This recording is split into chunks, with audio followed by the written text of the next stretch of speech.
This is Histories and Mysteries. I'm Ashley. I'm Jessica. And I'm Rochelle. And on this week's episode, I am going to be talking about the Brothers Grimm. Yay!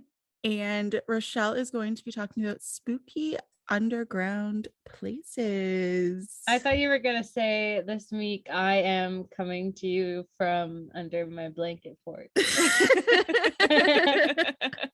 That is accurate. I was too lazy to move all my stuff upstairs after I got home from my trip. So I'm in my dining room and I'm currently sweltering under a blanket fort.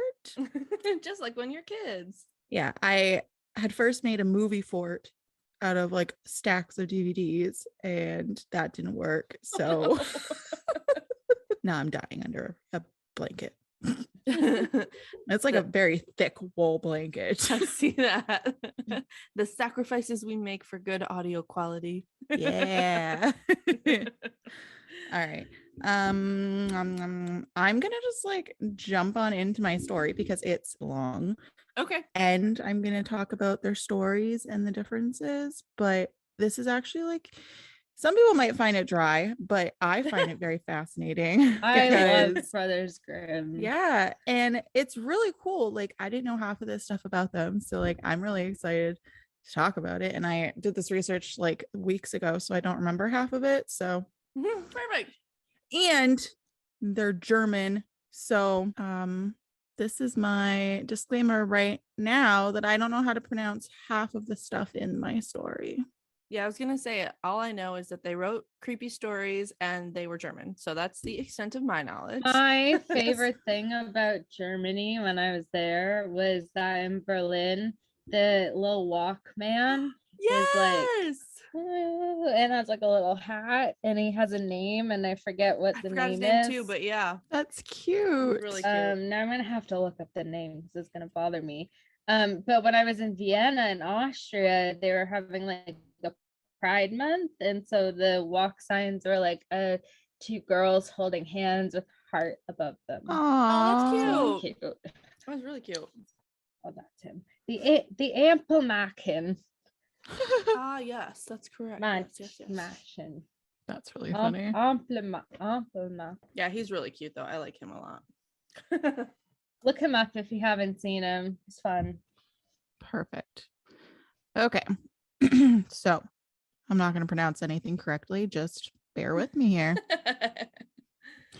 So the Brothers Grimm were German folklorists and linguists, and they were known for their fairy tales, which led to the modern study of folklore, which I thought was very fascinating. Jacob Ludwig Karl Grimm, who was born January 4th, 1785 in Hanau, Hesse-Kassel, Germany. Perfect. Murphy. He died September 20th, which is my birthday, 1863 in Berlin. And Wilhelm Karl Grimm, I'm going to call him William. Thank you, everybody. Sounds good. He was born February 24th, 1786 in Hanau, Hesse-Kassel, Germany. And he died December 16th, 1859 in Berlin. And they what the fuck? What the fuck? I don't know. There is something that got erased and deleted. So it just says they collaborated on 534. And the next point says 6666 other collections of folk music and folk literature. So like you're not saying your computer is possessed, but like... That's so funny. I don't know what happened there.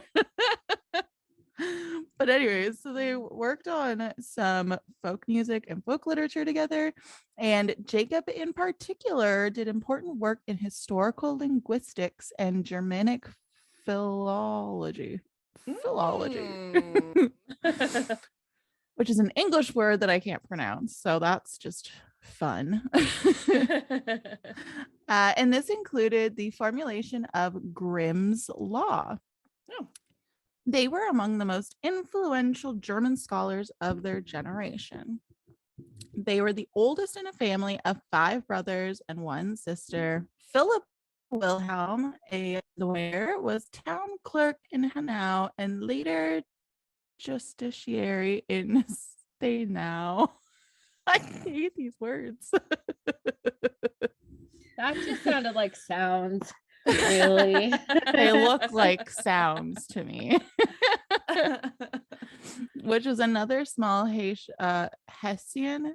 Yeah, there you go. Ooh. We got one. Yay! Town where his father and grandfather were Calvinistic Reformed church ministers. The death of their father in 1796 caused social hardships for the family, and the death of their mother in 1808 left Jacob, then 23, responsible for 4 brothers and 1 sister.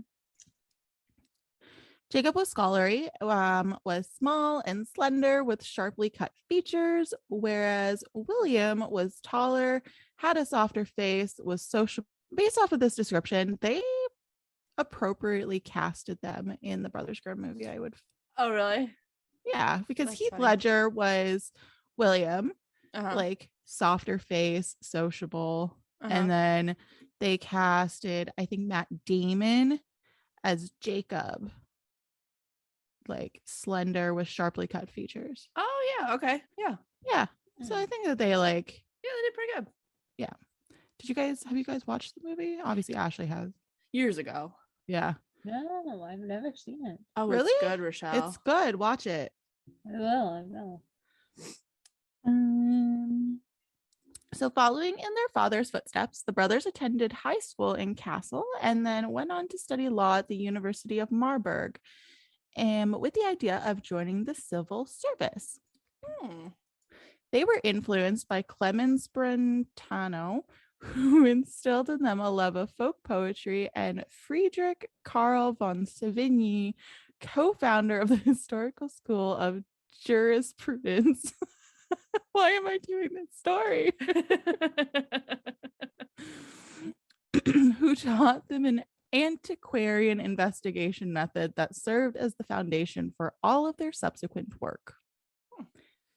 The essence of antiquarianism is a focus on the empirical evidence of the past and is perhaps best encapsulated in the motto adopted by the 18th century antiquary Sir Richard Coulthore, quote, "We speak from facts, not theory," unquote. Others, particularly the scholar Johann Gottfried von Herder, impacted the Grimms with his theories on folk poetry. They essentially stayed individuals generating work based on their own set of values.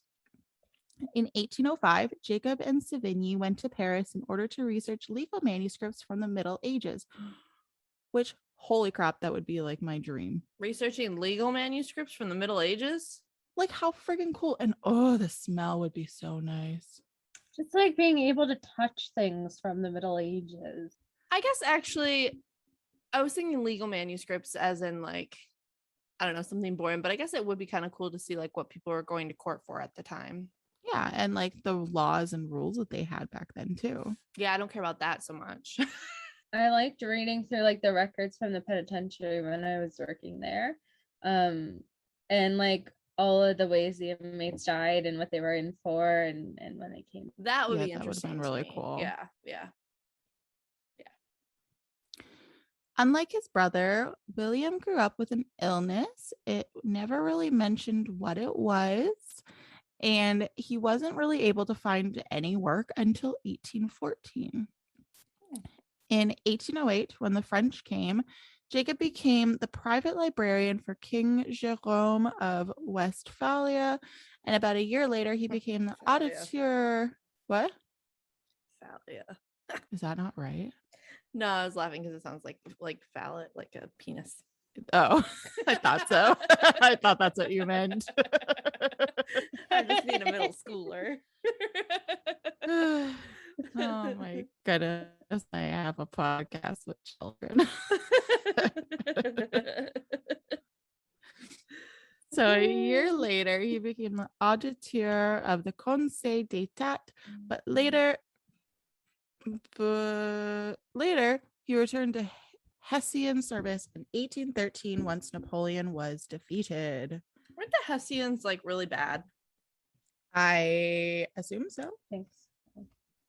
I don't remember them being like a villain in some movie I watched. Are you Maybe thinking not. of like the Hessians, like in that Prince of Persia movie? Oh yeah, Maybe that's what I'm thinking The of. assassins. the Hessians were German soldiers who served as auxiliaries to the British Army during the American Revolutionary War. Oh, maybe that's why I Yeah. think they're bad. Maybe I was taught somewhere in school that They were fought against you. because they were the American Revolutionary War. Yeah. That's so funny. So he traveled to Paris twice as secretary of the legation in 1814 to 1815 to collect valuable literature and artwork stolen by the French from Hesse and Prussia. He also attended the Vienna Congress, which cool. Meanwhile, William had taken a position as secretary at the Elector's Library in Castle, and Jacob had joined him in 1816. So 2 years after he got the position. So by that point, the brothers had decided against pursuing a legal profession in favor of solely literary research. In the years that followed, they lived simply and diligently, establishing the groundwork for their lifetime passions.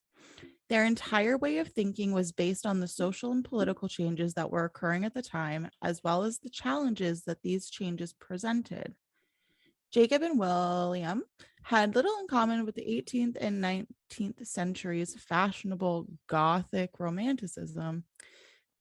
They were more realists than romantics due to their state of mind. I don't know. None of their stories were very realist. I know. It's very weird, but it kind of makes sense later. So, okay. They looked into the past and discovered that antiquity was the root of all social structures in their day. However, their efforts to preserve these foundations did not imply that they desired to go back in time. From the start, the Grimms aimed to integrate material from outside their own borders, such as Scandinavian, Spanish, Dutch, Irish, Scottish, English, Serbian, and Finnish literary traditions. They began collecting folk songs and tales from their friends. I'm not even going to say these names, but they collaborated with some dudes on an influential collection of folk poems in 1805. Collaborated with some dudes. Yep. And the brothers probed the fundamental distinction between folk literature and other writing in some critical writings. Folk poetry, they believe, was the only authentic poetry portraying humanity's timeless pleasures and pains, hopes, and anxieties. Encouraged by Arnhem, they published their collection of stories as Kinder- und Hausmärchen. Nailed it. I had to say it angrily too. Meaning that the stories were suitable for both adults and children. In contrast to the extravagant fantasy of the Romantic school's poetical fairy tales, the 200 stories in this collection, including the most endearing Snow White, Little Red Riding Hood, Sleeping Beauty, and Rumpelstiltskin, aimed to convey the soul, imagination, and beliefs of people throughout history, or a genuine reproduction of the teller's words and ways. So they were getting all this information from different people. Gotcha. The majority of the stories came from oral sources, with a few from printed sources. William Grimm's greatest achievement is that he made fairy tales readable while maintaining their legendary essence. The collection became and remains a model for collecting folk tales around the world. The Grimm's notes to the tales, along with other investigations, formed the basis for the science of folk narrative and even folklore. And the Grimm's notes to the tales, along with other investigations, formed the basis for the science of folk narrative and even folklore. That was like the same thing said twice. That was my stupid brain at work. Cool. But the tales are still considered the first scientific collection of folktales, which is kind of crazy. So basically, Print. pardon? Imagine like getting your hands on an original Oh, I print know. of like the collection. That would be so fantastic. That would be crazy. Oh, probably worth millions. Mm. So basically, what this means is that the brothers didn't write the stories that we have come to know and love, which was what I thought they did. I thought that they had written the Yeah. stories. Yeah. Essentially, these stories were from long before they were even born and were passed down from generation to generation. The brothers wanted to preserve these stories before they went extinct. So they interviewed relatives and friends, collecting whatever story they could. That's cool. Originally, and I'll get into this a bit later, the stories were not intended for children as they were very graphic and violent in nature.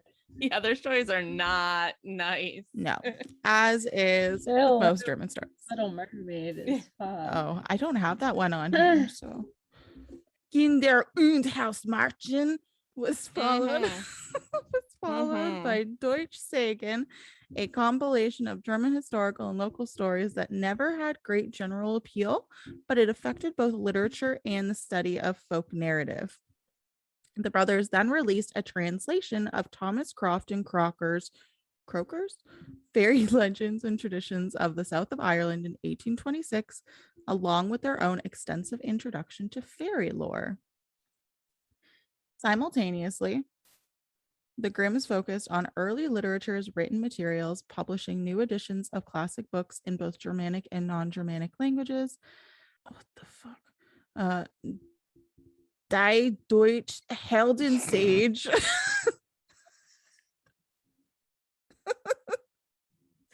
we have any German listeners out there, we are so sorry. Like a quarter German. I should, and I've been there. Like I should be better at this. I don't know. It's DIE. That looks like die to me. Die Deutsch. So basically, that translates to the German heroic tale. And it was a collection of topics and names from heroic legends recorded in literature and art from the 6th to the 16th centuries. Wow. How wild is that? That is crazy. You know what pisses me off about like calling the eras like the 16th century or the 17th century is they're like technically one behind like the 1700s, they're like the 1800s. Yeah. You know what I mean? Yeah, they're technically Yeah. like ahead a century. Yeah, it's super annoying.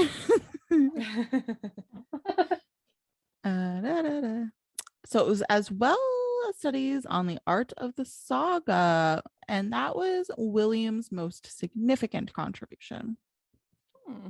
So Jacob went to philology with his major work on grammar, the Deutsche Grammatik, while collaborating on these subjects for 2 decades.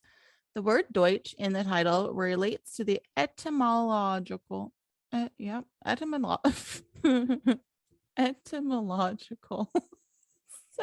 of common and is thus applied to all Germanic languages, the historical development of which is tracked for the first time.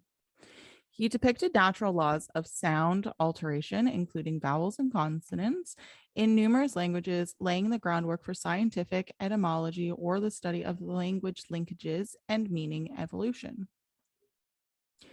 Jacob showed the idea of regularity of correspondence among consonants in genetically related languages, a notion earlier discovered by the Dane Rasmus Rask, and what became known as Grimm's Law.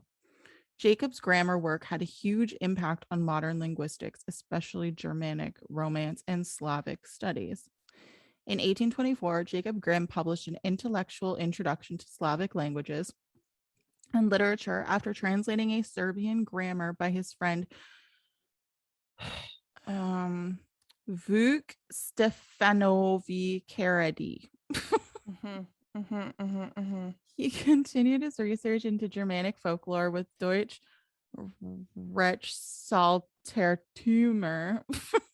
In 1828, a study of ancient legal practices and beliefs that provided systemic source material but did not include actual laws. Other publications in France, the Netherlands, Russia, and the southern Slavic countries were sparked by his work. The brothers' years of calm enjoyment at Kassel came to an end in 1829 when the elector of Hessen Castle snubbed them. possibly for political reasons, as they were denied promotion following the death of a senior colleague. As a result, they relocated to Göttingen University. Göttingen University.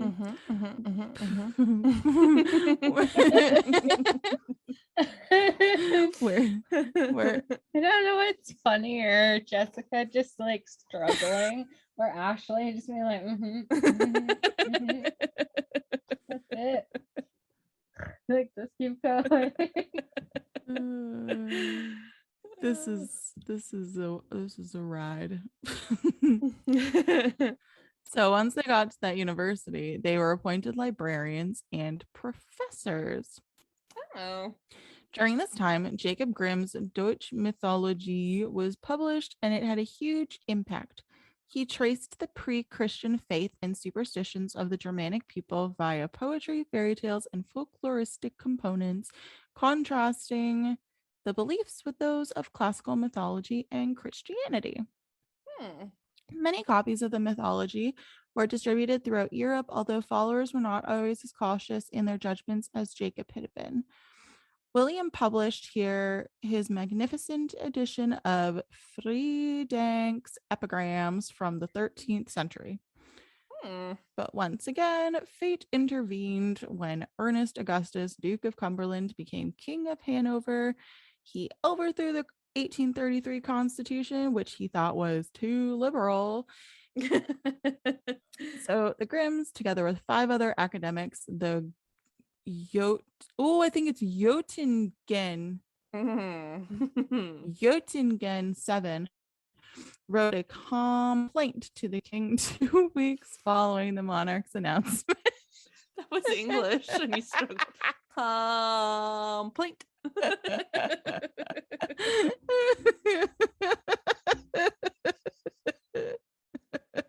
I don't know. Okay. So my brain reads too fast for my mouth. So they were claiming that they were obligated to uphold the previous constitution by oath. They were fired as a result, and 3 academics, including Jacob, were ordered to leave the kingdom of Hanover immediately. They clearly exhibited the academic sense of public responsibilities while also demonstrating their own liberal values by participating in this anti-despotic authority protest. I don't know.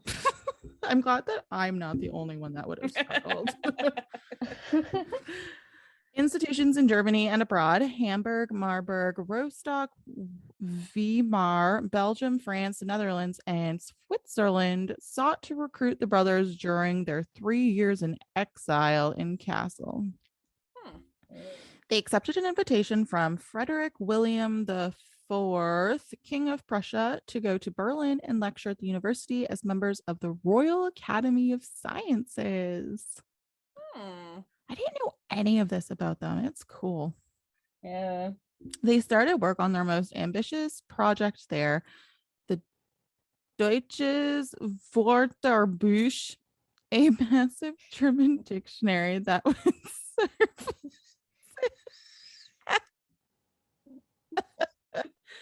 Wörterbuch.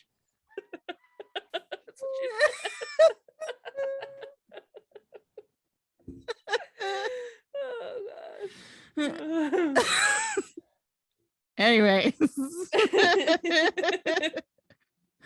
it was a massive German dictionary that would serve as a guide for users of the written and spoken word, as well as an academic reference book. All German words found in literature from the 3 centuries, from Luther to Goethe, were listed in the dictionary, together with the historical variants, etymology, and semantic development. Their use as specialists in daily language was demonstrated through the use of idioms and proverbs. The undertaking, which began as a source of money for the brothers after their dismissal from Göttingen, in 1838, took generations of successors to complete more than a century later. William only completed the letter D, but Jacob lived to... He only did one letter. But Jacob... What a slacker. Wow. It took a century for this thing to be completed, so... Okay. But Jacob lived to see the work progress to the letter F. The dictionary became a model for other countries, including Britain, France, the Netherlands, Sweden, and Switzerland. Jacob's philological fruits. I don't understand this word.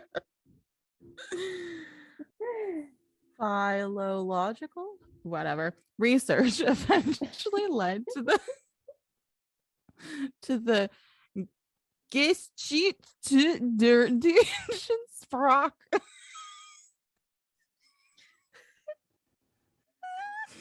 don't know what this is. I'm pretty sure all listeners have just gone and skipped ahead. All of our German listeners, I mean. I They're hope just like, no, not. thank you. Don't worry, everyone. Are actually English. Well, they're not, but they're in the English. Hey now, I apologize at the beginning. You were very ambitious, Jessica. Very ambitious. I know. And this is like one of my longest stories ever. And of course, it's in a language I don't get. No, you're doing great. This is comedy gold. I'm glad I could be at the front fold of everyone's laughter. So this is a history of the German language in which he attempted to unite the historical study of language with the study of early history. Jacob Grimm's work spurred research into names and dialects, as well as techniques of writing and spelling. For example, he advocated spelling German nouns without capital letters and utilized Roman type rather than black letter type. They worked in Prussia's capital for about 20 years, respected and with no financial insecurities. The brothers' lectures and articles, as well as the prefaces and reviews they published at the time, contain a wealth of information. They were also present at the 1848 revolution in Berlin and participated actively in the political turmoil that followed. Despite their strong emotional and familial attachments to their homeland, the Grimms were not nationalists in the traditional sense. The jurists Savigny and Carl Friedrich Eichhorn, the historians, the historians Friedrich Dahlmann, George Gottfried Servinis, and Jules Michelet, and the philologists Karl Lachmann, John Mitchell Kemble, Jan Franz Willems, Vuk Carity, and Pavel Joseph Effek, among others, maintained genuine, even political friendships with colleagues at home and abroad. Almost all European academies were thrilled to have Jacob and William as members. Jacob, who is more robust, traveled to France, the Netherlands, Belgium, Switzerland, Austria, Italy, Denmark, and Sweden for scientific research. No. Jacob also remained a bachelor for the rest of his life. William married Dorothea Wilde from Kassel, with whom he had 4 children. Jacob, who was born and died in 1826. Herman, literary and art historian. Rudolph, who is a jurist. And August, who has no profession. Apparently, he was just the black sheep of the family. He's just there. The brothers' graves are located in Berlin's Alter St. Matthaus Kirchhof. And fun fact, it has been claimed that their collection of stories has only been outsold by Shakespeare and the Bible. Oh, wow. That's crazy. Yeah. So now I'm going on to the stories. Okay. Okay. So I'm sure most of us know the Disney version of Cinderella. She's a hardworking girl, gets a fairy godmother, gets the prince, yada, yada, right? Lives happily ever after. Yeah. Well, In the Brothers Grimm version, Cinderella still gets her happy ending, but her stepsisters do not. Her stepsisters cut off parts of their feet in order to fit into the glass slipper, and some birds peck out their eyes, leaving them to be blind and mutilated beggars. Like, what gets me about that is like, no fucking shit. If you have to cut off your toes, he's gonna know it's not you. Yeah, exactly. Like, The slipper's you just cut full off of your blood. toes, Don't mind wear this. them the first time. That's so fucking true.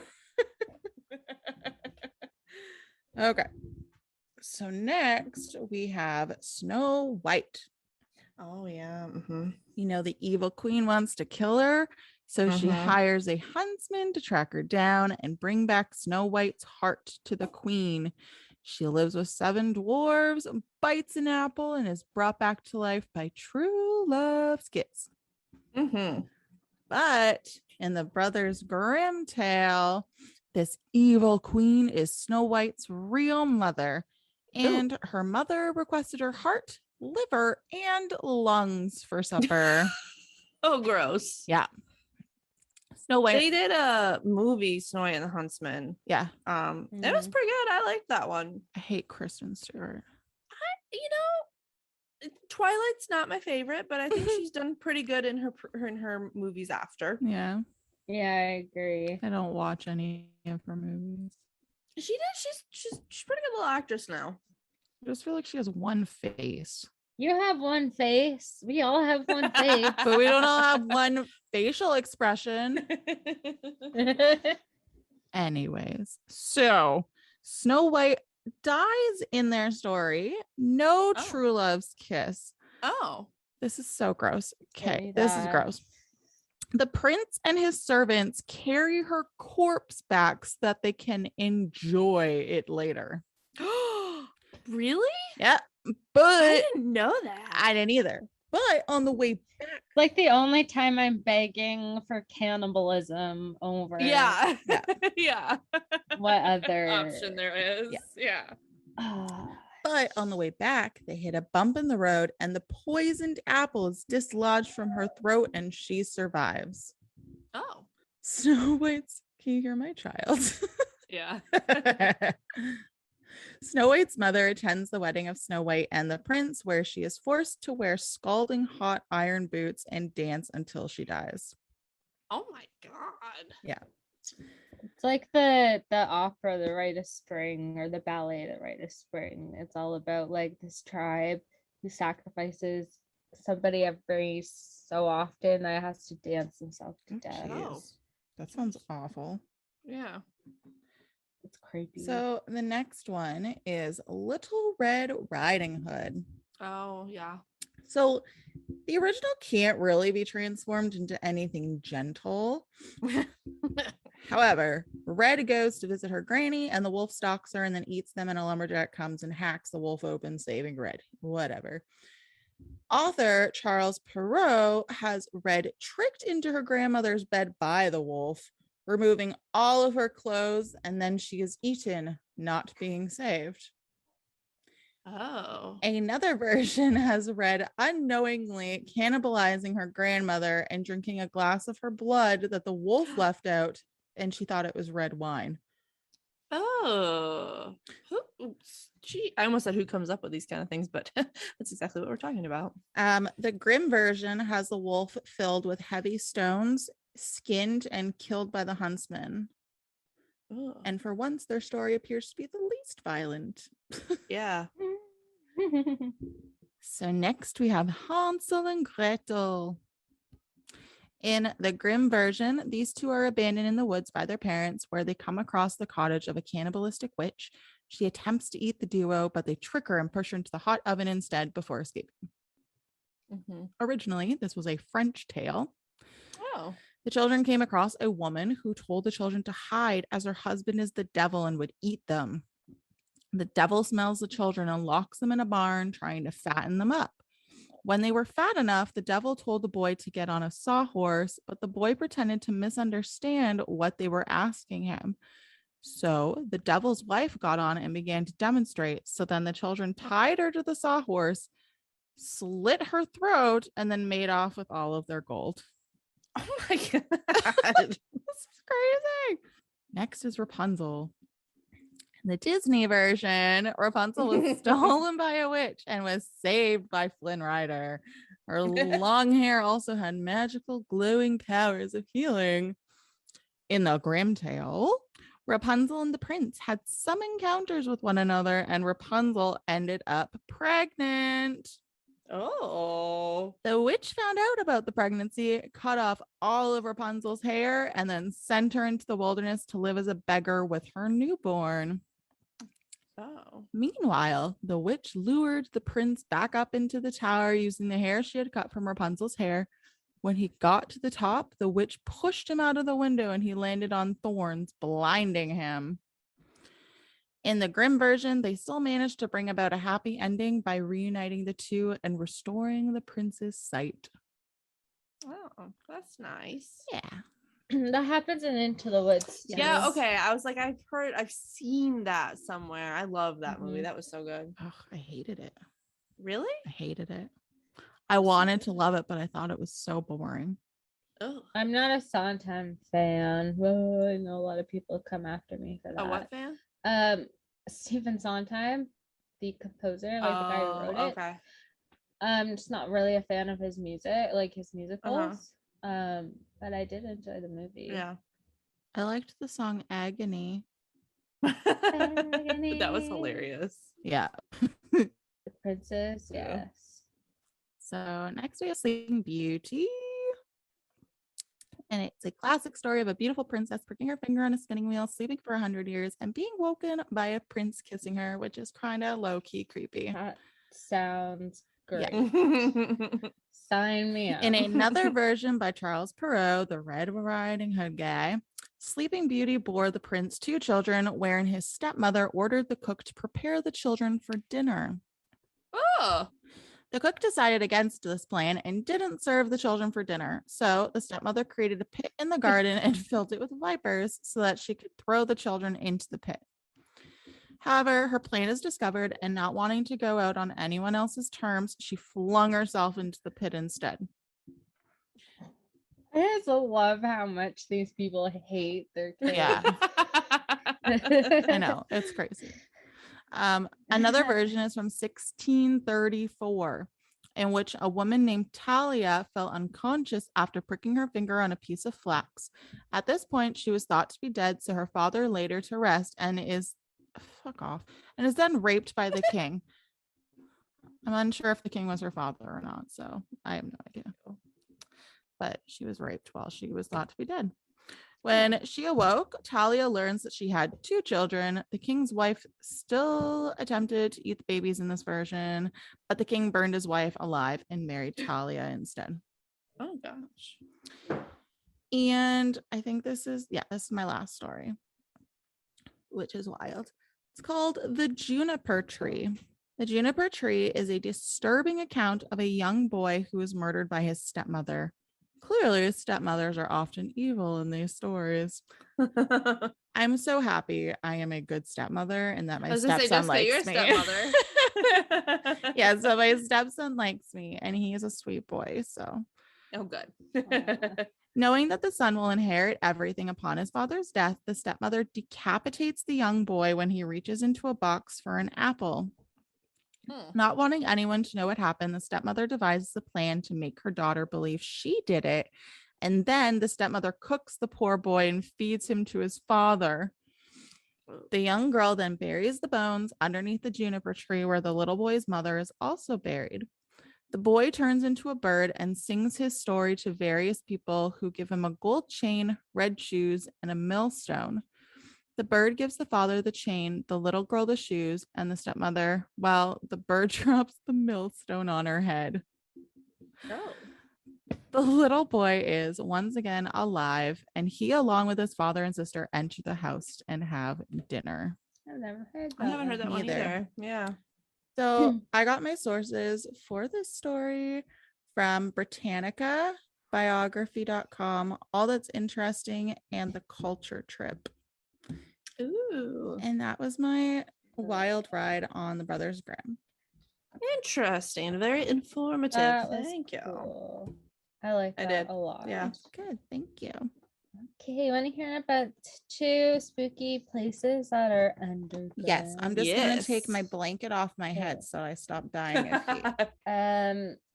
So my sources are historic-ek.com, mercattours.com, a Reddit user by the name of Mia Coda, smithsonianmagazine.com, thetravel.com, atlasobscura.com, and thetourguy.com. Nice. That's a lot. Wow. So these are actually 2 places that I've been to. Oh. So I can kind of share a little bit of my experiences there. But I'm going to start off with the first one being the Edinburgh Vault. That's so cool. I'm so jealous. All right. Have you heard? I'm sure, Jesse, you've heard of them. Ashley, have you heard of the Edinburgh Vault? I have not. Ooh, They're you've so heard of cool. Edinburgh, though, right? Is it in Canada? What? Seriously? Edinburgh? No, England. It's in England, It's right? in Scotland. You Scotland. It's in weirdo. Scotland. So no, I am not. All right. The South Bridge, a monumental feat of 18th century engineering in Edinburgh, Scotland, hides a dark secret far below ground. The city of Edinburgh lays atop 7 major hills, like Castle Hill, where you can find Edinburgh Castle. The original hills are now masked with 5 bridges over the valleys, seamlessly incorporating the hills into the cityscape. It's actually pretty cool. The most intriguing being the South Bridge. 3 closes, which are early, kind of like the early gated communities back then, were demolished to make room for the bridge. The closes dominated an area known to be one of the poorest and most rundown quarters of Edinburgh. Although torn down, most of the bricks from the closes were reused. Just cool. Old-fashioned recycling. Georgian recycling. Building on the bridge began in 1785. Consisting of 19 stone arches, the bridge spans a chasm of over 1,000 feet long. Holy crap. And standing 31 feet above ground at its highest point. Wow. It also penetrates about 22 feet into the ground. Oh, wow. At the turn of the 18th century, Edinburgh was racked with superstition. The city folk feared what the supernatural was capable of. This was exacerbated by their mistrust of the invading English. Oh, no. This resulted in an atmosphere of anxiety among locals. When South Bridge was completed in 1788, it was a fitting honor that the eldest resident, who is the wife of a respected judge, should be the first across. Oh, jeez. Oh, I think I've heard of this. Oh, no. She ended up dying several days before the grand opening. And since the city fathers felt obliged to still honor the agreement, her body crossed the bridge in her coffin. What? Okay. Of course, the locals thought there must now be a curse on the bridge. Many refused to cross for years. Oh, no kidding. She was still the first. As time passed, space on the bridge started to sell for premium prices. Land was selling more per square foot than anywhere in Europe. Shops were built along the top of the bridge, as well as tenement housing along the bottom sides of 18 of the 19 arches. Wow. To maximize space, floors and ceilings were built beneath the arches, constructing dark, airless vaults for underground storage. There are many records to show businesses that thrived in these spaces, like taverns, cobblers, cutlers, smelters, victualers, and milliners. They all left behind evidence of their trade. Eventually, the quality of life down there deteriorated, started leaking water, and forced everyone to move out. Several years later, in the absence of legal trade and licensed businesses, dark, wet vaults became home to the poorest, most disreputable sections of society. Those tenants included Irish immigrants and Highlanders, mercenary landlords, and even body snatchers. Ooh. When the vaults were eventually excavated, several traces were left behind, including old toys, broken medicine bottles, clay pipes, buttons, horseshoes, snuff boxes, cracked stoneware, and ceramic pots and plates. The conditions in the vaults were so bad they inevitably became unusable. They were inhabitable by only 30 years after construction. They were filled in and left behind. In 1985, a chance excavation revealed the labyrinth of rooms that the vaults contained. Wow.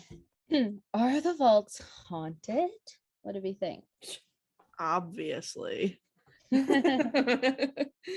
So this is a story that they tell on the ghost tour that I went on when I was in Edinburgh. Oh. And it's the Blair Street Underground Vault Watcher. Ooh. Since the vaults were reopened, they have carried the reputation of being haunted.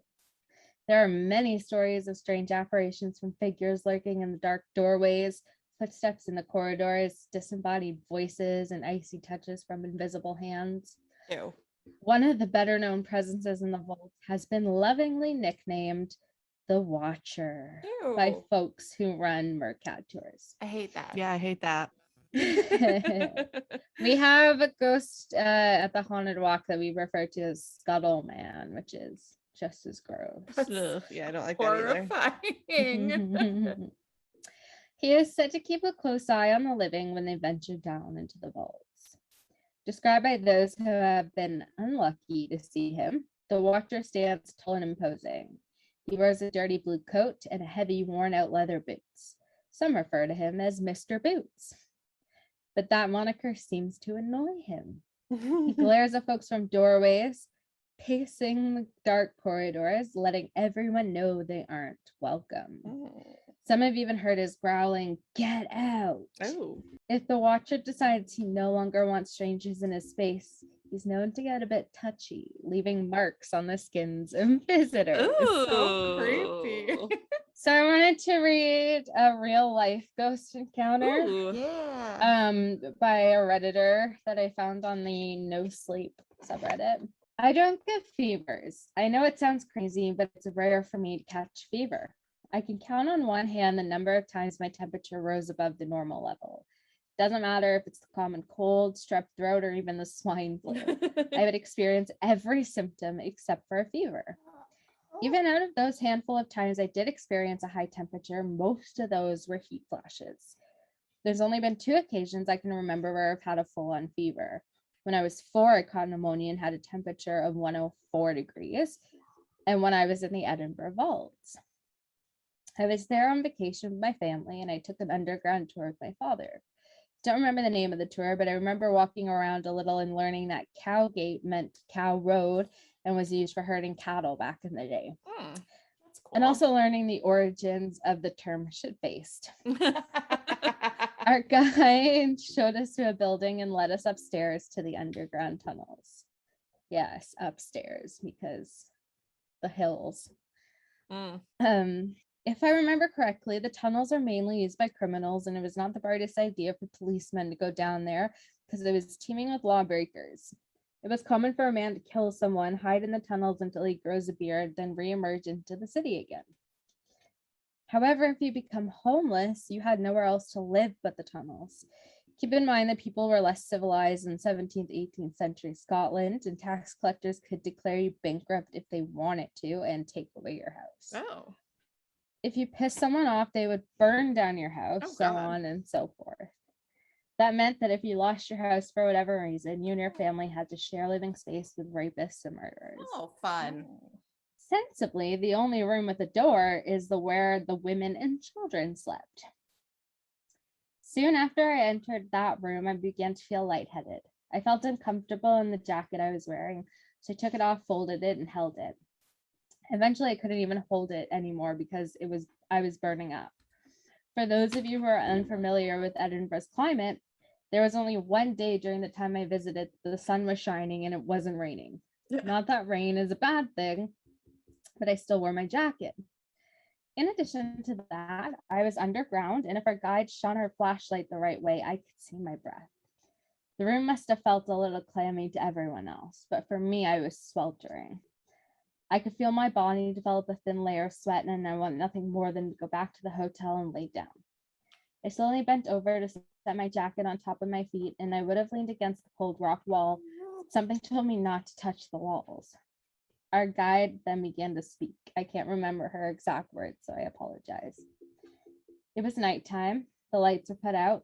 The women and children were sleeping. The door was shut tight. One by one, they started waking up to a heat wave. The building above them was on fire, and since Edinburgh was built on a volcanic rock, the heat seeped through the porous rock and into the room. By the time they realized what was happening, it was too late. The heat made the door expand until it was swollen shut. Not even the men on the other side could make the door budge. The only thing they could do was evacuate and hope that maybe God would be forgiving. When the fire was extinguished above ground and the door could finally open, they found the bodies fused together. The smell was absolutely horrendous, not to mention the sight. Most of the blood, skin, and hair had melted off, but enough remained to see their faces shaped into those of fear and panic. That's horrible. It gets worse. Some of the children had slashed throats because the mothers felt it more humane to slit their own children's throats rather than let the heat torture them for a few remaining moments of their lives. Holy crap. Oh my gosh. I was the first one out of that room. I don't want to say that after leaving I felt immediately better, because that would be exaggerating, but I did feel sort of relaxed soon afterwards, like having weight lifted off your shoulders. My fever went away and I eventually put my jacket back on, but that memory will always stay with me. Yeah. Yeah. That would. Yeah. So the Edinburgh Vault's actually pretty cool. Yeah. It sounds pretty cool. I mean, aside from the, they're children pitch melting. black. Like, they're so dark. There's no source of light at all. And they're like you said, they're like clammy because the walls are all like wet. Yeah. So the second one I have is the Paris Catacomb. Oh, I've been there. Me too. Yay. I have not been. That makes me really sad. They're super cool. Oh, they're sick. I was in Paris, but it wasn't on the itinerary. So Oh, I was really sick in Paris, so yeah, it sucked. But I love the catacombs. Yeah, so cool. In the 17th century, Paris, France found itself with a growing problem. Enough people had lived and died within the city by that time, the cemeteries were starting to overflow. It was to the point of many corpses becoming uncovered.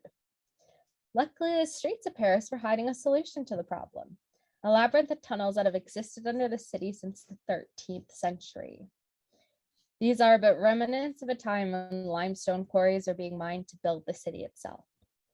After the relocation of the bodies, 6 million Parisians were put to rest in the catacombs. Wow, 6 million. 6 million. That was the one thing that I couldn't stop thinking when I was down there, was like all of these bones like were a person. Yeah, sometimes, it's really with, crazy. like, their own life, and now they're just mixed in with all random people. Yeah. How did it smell? Kind of like a cave. A musty tunnel. Yeah.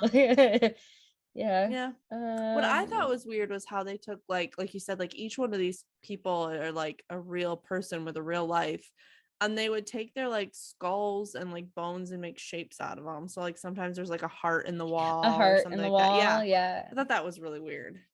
Yeah. Of course, this wasn't without its own issues. Those residing in Les Halles neighborhood near the city's oldest and largest cemetery were some of the first to complain when the stench of rotting flesh wafted from the cemetery. Did you just say wafted? Wafted. It was so horrible. Perfume shops couldn't even bring in business. Wow.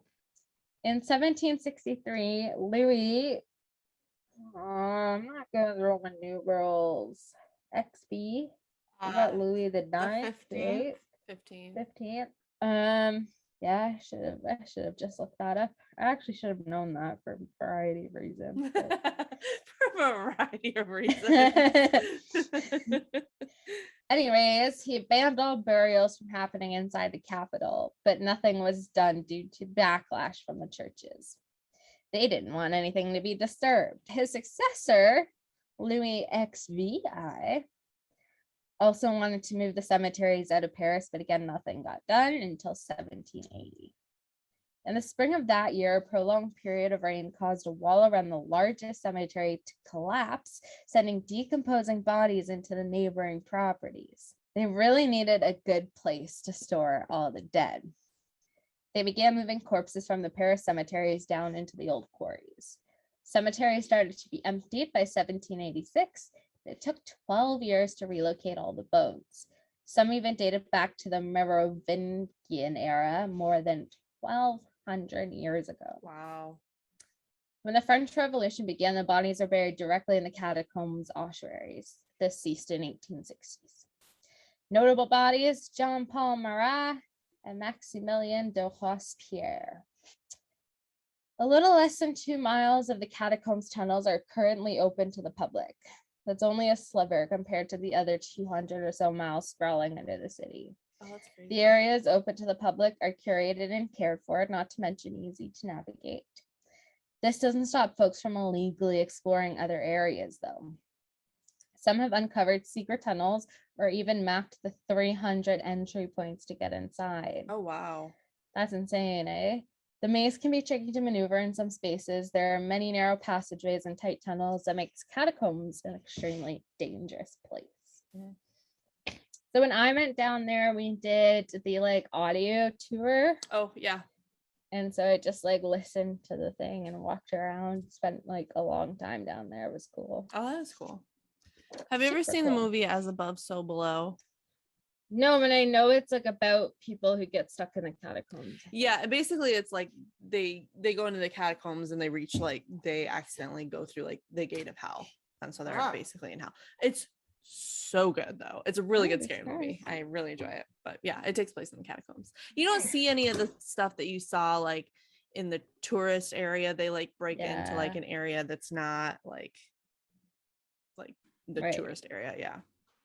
In 2004, the police were assigned to do a training exercise in a previously uncharted part of the catacombs beneath the Palais de Chaillot. They entered through a drain to find the sign saying building site no access. Ooh. A little further along was a camera actively snapping images of whoever passed by. As the police approached the camera, a recording of dogs barking was triggered. Deeper in the tunnels, they came across a 500 square meter cavern with a fully equipped cinema. Oh. It had a giant screen, projection equipment, chairs, and a variety of films. In the next cavern over, they found a fully stocked bar and restaurant. Oh my gosh. The police were baffled with their findings. They returned 3 days later with experts from the French Board of Electricity to try and discover where the power was coming from. When they went back down, all the cables had been cut, and a note on the floor read, "Do not try and find this." How insane. That's crazy. So some legends and myths about the catacombs. Yeah. The uncovered video camera. What? In the early 90s, a group of cataphiles were walking through the dark chambers. They stumbled upon a video camera that was just lying on the ground. Footage on it played quite disturbing noises. It was apparent that the man filming was lost and had no idea how to escape. Video ends abruptly with the man dropping the camera. No one knows who he is or if he ever made it out. Oh. And the other one is Voices at Midnight. A famous catacombs legend states a mystifying occurrence that happens after midnight. If you're inside the catacombs after midnight, the walls begin to speak. Ooh. Disembodied voices try to persuade you to go deeper and deeper into the tunnels until you can no longer find your way out. That's Ew. creepy. Insane, right? And then the other one I just wanted to do to end that off is, are ghosts real? Yes. Yes. The ghost is an apparition of a dead person which is believed to appear to become manifest to the living, typically a nebulous image. In North America mythology and many more Western cultures, a ghost or spirit is a dead person who interacts with the living world. Stories of ghosts say they may whisper or groan, cause things to move or fall, mess with electronics, or even appear as a shadowy, blurry, or see-through figure. Another survey by the Pew Research Center recorded almost 1 in 5 people say they've seen or been in the presence of a ghost. Oh, wow. We see in media a lot of scientific equipment being used in search of ghostly activity. There are many shows dedicated to ghost hunting, not to mention the many creepy photos and videos that exist, yet they don't offer any good evidence that ghosts exist. Even though equipment can prove that you can capture noises, images, or other signals, ghosts are the least likely cause.